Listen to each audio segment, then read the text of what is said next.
అమ్మోరు సోమవారం నుండి శనివారం వరకు రాత్రి 7:30 మీ ఈటీవీలో. ఇవే ఇవే జీవన తరంగాలు, ఇవే ఇవే జీవన తరంగాలు, జీవన తరంగాలు. దేవికకి చెడు జరగడానికి కారణం కూడా అయ్యాను. ఏ మాత్రం మంచి చేయలేకపోయానే అన్న అపరాధ భావం నన్ను వెంటాడుతోందమ్మా. దాని తలరాతలా రాశాడా దేవుడు? ఎప్పుడెప్పుడు దానికి మంచి రోజులు వస్తాయా, ఎప్పుడది సంతోషంగా ఉంటుందా అని కళ్లల్లో ఒత్తులేసుకుని ఎదురు చూస్తున్నాను. తనని చూడకుండా నేనింకొక్క క్షణం కూడా ఇక్కడ ఉండలేనమ్మా. వెళ్ళి దేవికని చూసొస్తాను. ఆగుధరణి, వెళ్ళొద్దమ్మా. దేవికని చూడ్డానికి వెళ్ళొద్దంటావేంటమ్మా? అక్కడికి కాబట్టే వెళ్ళొద్దంటున్నాను. దేవిక బాగానే ఉందమ్మా, చూడాల్సిన పనేం లేదు. నువ్వే కదమ్మా జాబ్ పోయినందుకు ఎక్కడ తనకి పిచ్చి పడుతుందేమోనని భయపడ్డావు. అలాంటి దేవికని కలిసి ధైర్యం చెప్పకపోతే అన్యాయం కదమ్మా. ఇక నేను తన అక్కగా ఉండి ఏం ప్రయోజనం చెప్పు? మనందరం ముందు నుంచి చేస్తున్న తప్పే ఇది. తనకున్న సమస్యలు చాలావన్నట్టు మన సమస్యలు కూడా దాని నెత్తిని పెడుతున్నాం. అందుకే దానికి ఈ పరిస్థితి వచ్చింది. అలా అని తనని వదిలేయడం మహాపాపం అమ్మా. తనని గుండెల్లో పెట్టుకుని చూసుకునే తన భర్త కళ్యాణ్ ఉన్నాడు. దేవికకి నొప్పి కలిగితే తన కంట్లో నీళ్ళొస్తాయి. కొండంత అండగా పక్కనే ఉన్నాడు. మనం అందించే ఓదార్పు, ధైర్యం తను 100% అందిస్తాడని నాకు నమ్మకం ఉందమ్మా. కళ్యాణ్ మీద భారం వేసి మనం దేవికని పట్టించుకోకపోవడం దారుణమమ్మా. తల్లిగా నేను చెప్తున్నాను కదే, తను అన్ని సమస్యల నుంచి తొందరగా బయటపడుతుందనే నమ్మకం నాకుంది. అలాగే దేవిక వీలైనంత త్వరగా కోలుకోవాలంటే మనం తనకు దూరంగా ఉండడమే మంచిది. ఇంకేమో ఆలోచించకమ్మా, లోపలికెళ్దాంరా.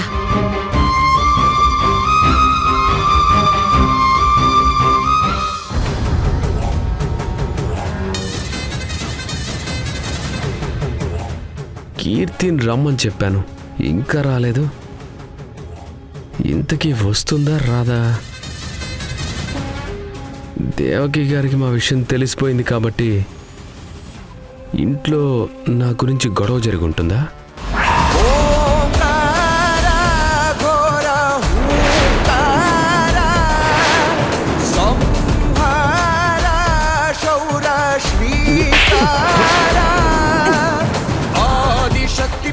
కీర్తి పర్సనల్ వీడియోస్ ఉన్నాయి, ఆన్లైన్లో పెడతానని బ్లాక్మెయిల్ చేసావు కదా. ఎలా పెడతావో పెట్రా ఆన్లైన్లో. నేను చెప్పేది వినండి. ఏంట్రా వినేది? మీ దగ్గర తీసుకున్న అప్పుకి వడ్డీ కట్టడం లేట్ అయితే ఇంటికి తాగొచ్చి రాత్రిపూట గొడవ చేస్తావా? మా అక్క వాళ్ళ పరువుని బజార్కి ఇడుస్తావా? మా కీర్తి మీద రివెంజ్ తీర్చుకోవడం కోసం తన జీవితంతో చెలగటమాడుతున్నావా? How dare you rascal! నేను చెప్పేది వినండి ప్లీజ్. ఏంట్రా, ఆడపిల్లల జీవితాలతో ఆడుకోవాలని చూసే నీలాంటి వాళ్ళందరికీ ఇప్పుడు నేనిచ్చే పనిష్మెంట్తో గుణపాఠంలా చేస్తాను. నేను చెప్పేది వినండి మేడం. నా దగ్గర కీర్తి పర్సనల్ ఫొటోస్ ఉన్నాయన్నది అబద్ధం. ప్రామిస్గా నా దగ్గర అలాంటివేమీ లేవు. నా మాట నమ్మండి. నువ్వు చెప్పింది అబద్ధం అంటావేంట్రా? 100% అబద్ధం అండి. మీతో చెప్పినట్టే కీర్తి నన్ను ఇన్సల్ట్ చేసిందని పగ పెంచుకున్నానే తప్ప ఏ రోజు కూడా తనని ఎలాంటి చెడు ఆలోచనతో చూడలేదు. ఇది నిజమండి.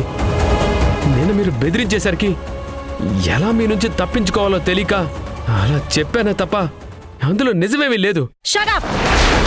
నీలాంటి వాణ్ణి అస్సలు నమ్మకూడదు. నిన్ను చంపేస్తాన్రా. మేడం, ఈ దీపం కుంది నీ గుండెల్లో దిగకుండా ఉండాలంటే ఆ వీడియోస్, ఫోటోస్ నా ముందే డిలీట్ చెయ్యి. ఉంటేనే కదండి డిలీట్ చేసేది. అబద్ధం చెప్పకో ప్లీజ్. నా మాట వినండి. కావాలంటే నా ఫోన్ ఇస్తాను, మీరే చెక్ చేసుకోండి. నా మాట అబద్ధం అయితే అప్పుడే పొడి చేయండి. నేను నిన్ను నమ్మను. ముందా వీడియో డిలీట్ చేస్తావా లేదా?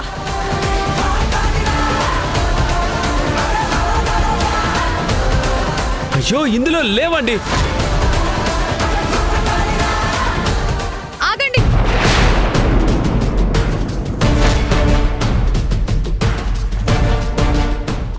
పెట్టకండి, వదిలేసేయండి. నన్ను ఆపొద్దు కీర్తి. నీ గురించి నాకు అంతా తెలుసు. నీ వీడియోతో ఆడుకోవాలని చూసిన ఇలాంటి వాడికి ఇలాగే బుద్ధి చెప్పాలి. ఆగండి, నా మాట వినండి. మీరు రండి నాతో. ఎందుకు కీర్తి భయపడతావు? ఇలాంటి ఈడియట్స్ కి మాటలతో కాదు, చేతులతోనే బుద్ధి చెప్పాలి. వద్దండి, మొన్నే మీరు జైలుకి వెళ్ళొచ్చారు. ఇప్పుడు ఇతన్ని పొడిచి మళ్ళీ జైలుకి వెళ్ళడం నాకు ఇష్టం లేదు. జైలుకి భయపడి ఇలాంటి అమ్మాయిల ప్రాణాలతో చెలగాటమాడే వెధవల్ని వదిలేయటం నేరమవుతుంది. అయినా నిన్ను హెరాస్ చేసిన వీడికి సపోర్ట్ చేస్తూ మాట్లాడుతున్నావేంటి? ఏ పని తిన్నగా చేయవా? ఇప్పుడే నీ గాజుల కథ తేలింది, మళ్ళీ ఇంకొక కథ.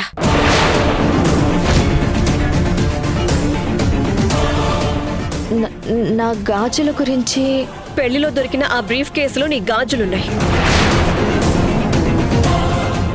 అదే బ్రీఫ్ కేసు పట్టుకుని మీ నాన్న తిరిగిన వీడియో ఎస్ఐ గారు నాకు చూపించారు. అందులో మా తప్పేం లేదు. ఇక భయపడాల్సిన పని లేదు కీర్తి. నిజం తెలిసిపోయింది. ఆ నీలకంఠవి ఇదంతా చేశాడు. ఈ సమస్య తీరిందంటే మళ్ళీ కొత్త సమస్య ఏంటి? అంతా నా కర్మ. ఒకవైపు నాన్న అన్నయ్యల వల్ల అమ్మ నలిగిపోతుంది. అది చాలదన్నట్టు 2 సార్లు నా పెళ్లి క్యాన్సిల్ అవ్వడంతో మరింతగా బెంగ పెట్టుకుంది. నేను ఇంకా ఆ ఇంట్లో ఉండి వాళ్ళ గుండెల మీద భారంగా మారాను. అసలు నువ్వేం చెప్పాలనుకుంటున్నావు కీర్తి? ఈ సమస్యలన్నింటికీ ఒకే పరిష్కారం, నా పెళ్లి. నా పెళ్లి జరగాలంటే కట్నం ఇవ్వాలి, బంగారం పెట్టాల్సి ఉంటుంది. అందుకే మంచో చెడో ఆదర్శ్ని పెళ్లి చేసుకోవాలనుకుంటున్నాను.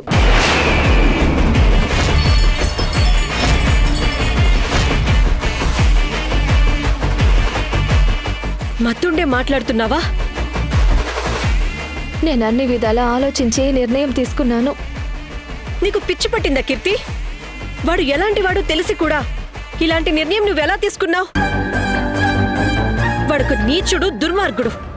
ఏ అమ్మాయి అయినా అలాంటి వాడిని పెళ్లి చేసుకోవాలని కోరుకుంటుందా? లేదు, మీరు తప్పుగా అర్థం చేసుకుంటున్నారు. నేను ఆదర్శ్ గురించి అన్ని విధాలా పరిశీలించిన తర్వాతే ఈ నిర్ణయానికి వచ్చాను. అందరూ ఆదర్శ్ మూర్ఖుడు, దుర్మార్గుడు అనుకుంటారు. కానీ ఆదర్శ్ మంచోడే. ఆదర్శ్కి కొన్ని చెడ్డ అలవాట్లున్నాయి, కానీ చెడ్డ మనిషి కాదు. తను దుర్మార్గుడే అయితే నేను చాలాసార్లు తన దగ్గరికి వెళ్ళాను. ఎలా వెళ్ళానో అలాగే ఇంటికి తిరిగొచ్చాను. తను నన్ను ఏ రోజు కామంతో చూడలేదు. నన్ను బాధ పెట్టింది తన ఈగో సాటిస్ఫాక్షన్ కోసం. దానికి కారణం కూడా నేనే. తన అహం దెబ్బతీశాను. అంతేగాని ఆదర్శ్ మీరు అనుకున్నంత చెడ్డవాడు కాదు. కీర్తి చెప్పిన మాటలు విన్నాక ఆదర్శ్ నాతో చెప్పిన మాటలు నిజమే అని నమ్మకం కలిగింది. నిజంగానే అందరూ అనుకున్నంతగా ఆదర్శ్ చెడ్డవాడు కాదన్నమాట. నేను మా ఇంట్లో సమస్యలు తప్పిపోవాలని మాత్రమే ఆదర్శ్ని పెళ్లి చేసుకోవట్లేదు. మనసు లోపల ఒకటి, బయట ప్రవర్తన ఇంకొకటిలా ఉండదు ఆదర్శ్ది. అతనితో నా జీవితం బాగుంటుందని పెళ్లి చేసుకోవాలని నిర్ణయానికి వచ్చాను. దయచేసి మీరు ఈ పెళ్లికి అడ్డుపడకండి. అది కాదు కీర్తి, అమ్మా నాన్న వాళ్ళ నిర్ణయం కూడా తెలుసుకోవాలి కదా. అమ్మ వాళ్ళకి తెలిస్తే ఈ జన్మకు ఒప్పుకోరు. ఇప్పటికే వాళ్ళకున్న బాధలు చాలు. ఇప్పుడు వాళ్ళకున్న పెద్ద సమస్య నాకు పెళ్లి చేయడమే. అందుకే నేనే చేసుకుంటాను. మొదట్లో కోప్పడినా నెమ్మదిగా నా నిర్ణయాన్ని గౌరవిస్తారనే నమ్మకం నాకుంది.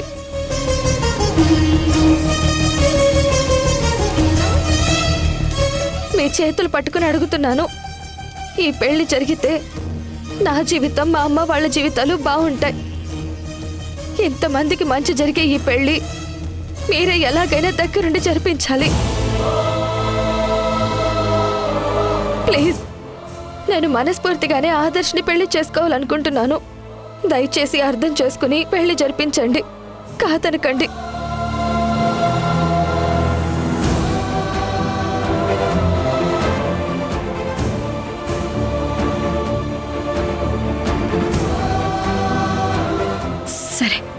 జరిపిస్తాను. కానీ నాదొక కండిషన్ ఉంది. నేను నీ విషయంలో ఏ నిర్ణయం తీసుకున్నా సరే దానికి నువ్వు కట్టుబడి ఉండాలి. సరేనా? సరే.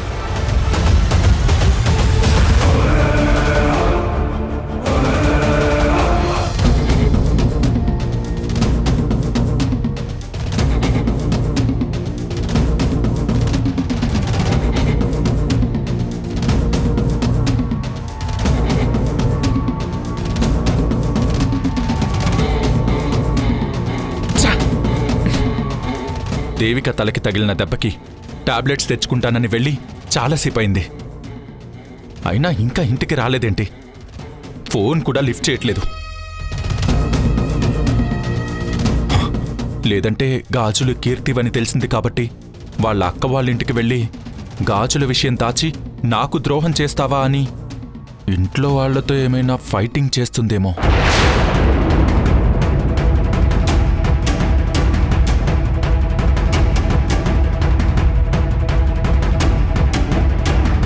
మహేష్, పెళ్ళిడికొచ్చిన ఆడపిల్ల పొద్దుననగా ఇంట్లో నుంచి వెళ్ళింది.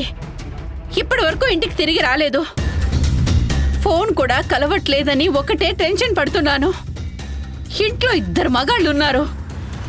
ఒక్కరు కూడా వెతికి కీర్తిని తీసుకురాలేదు. మీకు కొంచెం కూడా బాధ్యత లేదా? అసలు మీరు మనుషులేనా?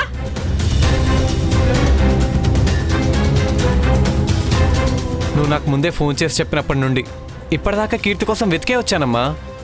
ఎక్కడా కనపడలేదు. నా మీద ఒట్టు. నువ్వేం టెన్షన్ పడుకో. తనేం చిన్నపిల్ల కాదు కదా, జాగ్రత్తగానే తిరిగి వచ్చేస్తుందిలే. నేను కూడా వెతికొచ్చాను ధరణి. తన ఆచూకీ ఎక్కడా తెలియలేదు. వాళ్ళ ఫ్రెండ్స్ కూడా కాల్ చేసి అడిగాను. వాళ్ళు కూడా కీర్తి గురించి తెలియదని చెప్పారు. ఏదైనా స్పెషల్ క్లాస్ ఉండి తను రాలేకపోయి ఉండొచ్చు అంతే. ఆ బిజీలో ఉన్నప్పుడు ఫోన్ ఛార్జింగ్ అయిపోయి ఉంటే చేయడం కుదరదు కదా. ఇంకొంచెం సేపట్లో వచ్చేస్తుంది. నువ్వేం కంగారు పడుకో. ఓదార్పు మాటలు ఎన్నైనా చెప్తారు, కానీ బయటుంది ఆడపిల్లండి. అసలే రోజులు బాగోలేవు. ఏమవుతుందో ఏమోనని తలుచుకుంటేనే భయం వేస్తోంది. కాళ్ళు చేతులు ఆడట్లేదు.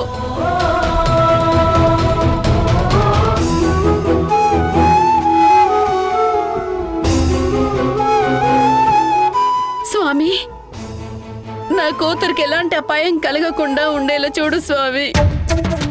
తనకేమైనా అయితే నేను భరించలేను. నువ్వే తనని రక్షించు. తను త్వరగా ఇంటికొచ్చేలా చూడు. కీర్తి ఎక్కడికెళ్ళిందో ఏంటో. నా తాళి తెగకుండా నా పుట్టపోయే బిడ్డ మీద ప్రమాణం చేసి ఆదర్శని పెళ్లి చేసుకోమని అడిగినందుకు ఏదైనా అఘాయిత్యం చేసుకుందో ఏంటో. తలుచుకుంటేనే గుండె ఆగిపోయినట్టుంది. అత్తయ్యకి ఈ విషయం తెలిస్తే నన్ను మహేష్ని ఇంట్లో నుంచి గెంటేస్తుంది. కీర్తిని అడిగి తప్పు చేశానా? అయ్యో, ఏం అర్థం కావట్లేదు.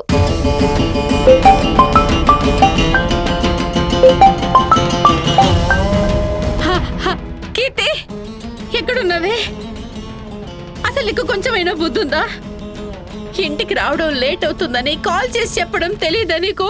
హలో వదినా, కీర్తి కాదు, నేను కళ్యాణ్ని మాట్లాడుతున్నాను. అయ్యో, తొందరలో నేను కీర్తి ఏమో అనుకున్నాను. చెప్పండి కళ్యాణ్. అది వదినా, దేవిక అక్కడికొచ్చిందా? రాలేదు. కళ్యాణ్, కీర్తి అక్కడికి ఏమైనా వచ్చిందా? ఆహా, రాలేదు వదినా. సర్లేండి, వాళ్ళ ఫ్రెండ్స్కి కాల్ చేసి కనుక్కుంటాను. ఇంతకీ కీర్తి ఇంకా ఎందుకు రాలేదు? అదే మాకు అర్థం కావడం లేదు. ఫోన్ కూడా కలవడం లేదు. వదినా, మీరేం టెన్షన్ పడకండి, వచ్చేస్తుందిలే. ఉంటాను, బాయ్.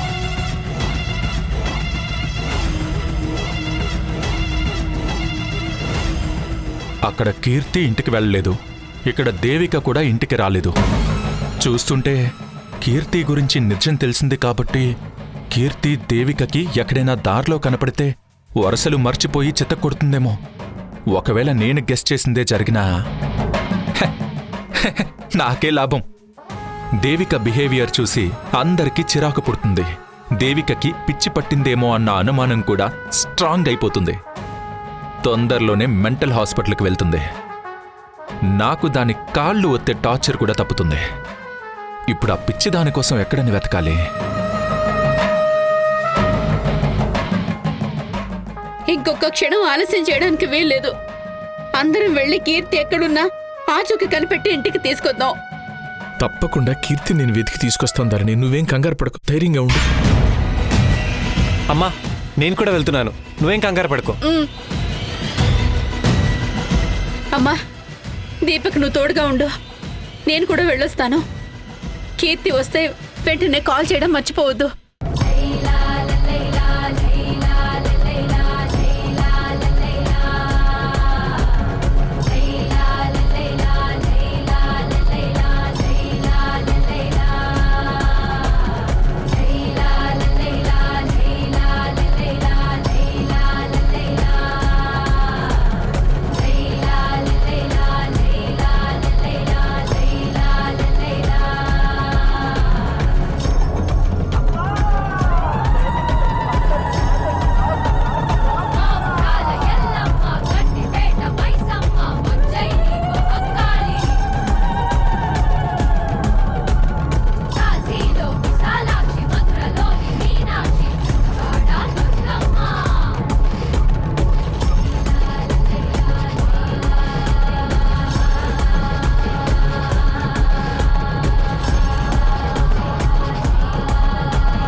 హలో వదిన గారు.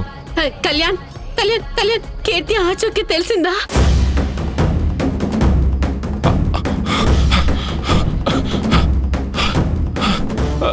లేదు వదిన, దేవిక ఆచూకీ కూడా ఇంతవరకు తెలియలేదు. కానీ దేవిక లాయర్ని కలిసి మాట్లాడే విషయంలో బిజీగా ఉండుంటుంది. తన గురించి టెన్షన్ పడాల్సిన అవసరం లేదు. ముందు మీరు కీర్తిని వెతకండి. నాకు కూడా ఆచూకీ తెలిస్తే మీకు ఇమీడియట్గా కాల్ చేస్తాను. ఉంటాను వదినా.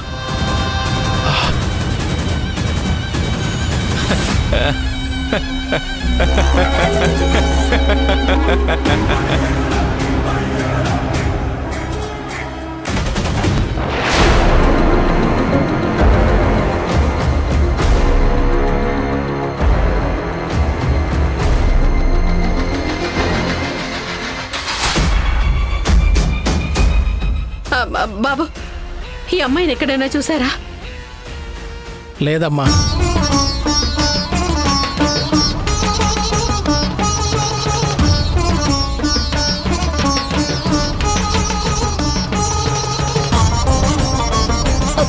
ఏమండి, కీర్తి ఆచూకేమైనా తెలిసిందా? ఎక్కడ దొరకలేదు. ఎక్కడుందో ఏంటో అనవసరంగా టెన్షన్ పెడుతుంది. రేయ్, తను ఎలాంటి పరిస్థితుల్లో ఉందో ఏమో. మనల్ని ఇబ్బంది పెట్టడం తనకేమైనా సంతోషమా ఏంటి?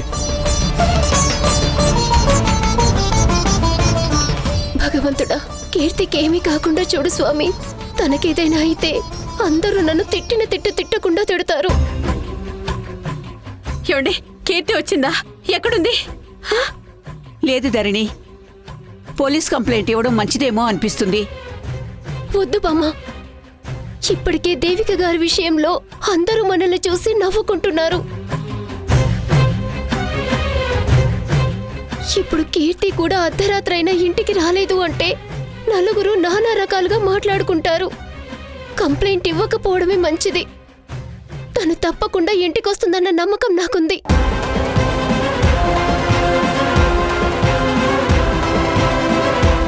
కీర్తికి మొదటి నుంచి చనివిచ్చి అర్ధరాత్రి దాకా బయట తిరిగే స్వేచ్ఛనిచ్చింది నువ్వేనమ్మా.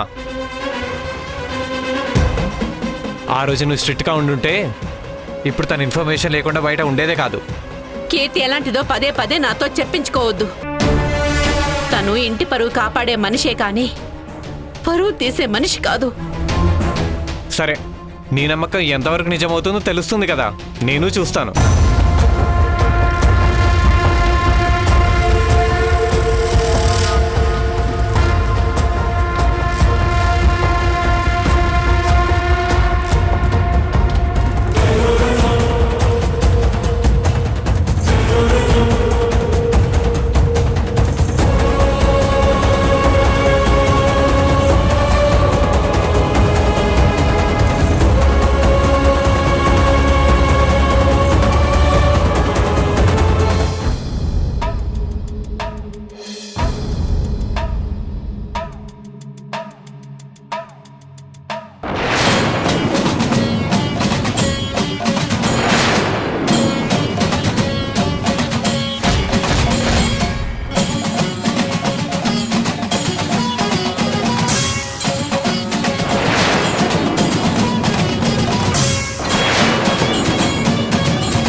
మై గాడ్ కీర్తి, నా కళ్ళని నేనే నమ్మలేకపోతున్నాను.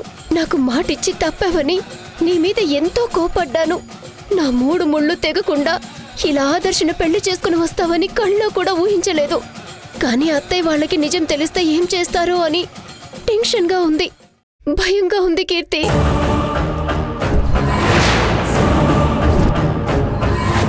అత్తయ్య, కీర్తి వచ్చింది.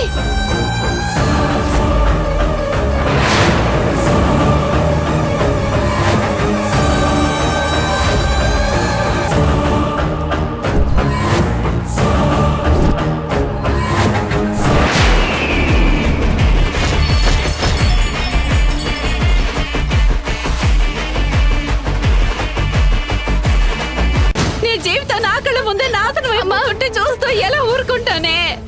వద్దమ్మా. అమ్మా,